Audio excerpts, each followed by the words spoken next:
El proyecto de Clown Nexus es un proyecto europeo de cooperación entre organizaciones artísticas del mundo del payaso en el hospital. Estamos en diferentes laboratorios artísticos, trabajando con expertos, trabajando con artistas de 6 diferentes países para ver qué conceptos, qué instrumentos podemos utilizar para generar más bienestar cuando trabajamos con estos grupos. Hay una parte emocional, ¿no?, y sensitiva que creo que desde el acompañamiento del clown se incide directamente en ello, ¿no?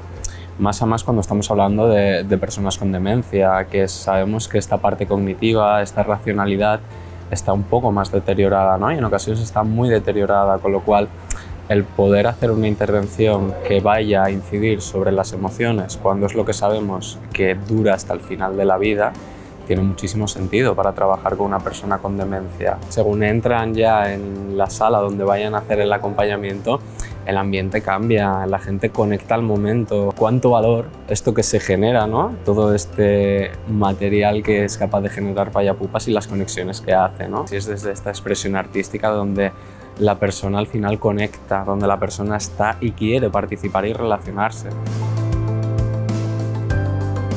El Clown Nexus y el estar en contacto con otras compañías de trabajos de hospital y el tener una investigación más especializada en gente mayor con demencia enriquece mucho nuestro trabajo, nos brinda de muchas posibilidades, compartimos diferentes situaciones, diferentes contextos y nos proporciona además herramientas y poder entender también nuestro trabajo dentro del centro y sobre todo para hacerlo mejor.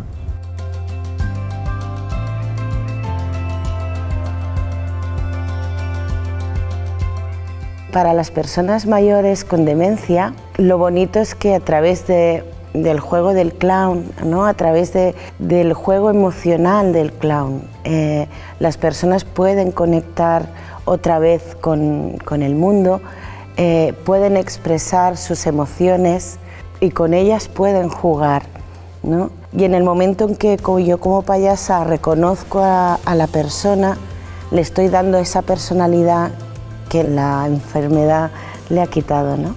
Realmente hay momentos súper especiales.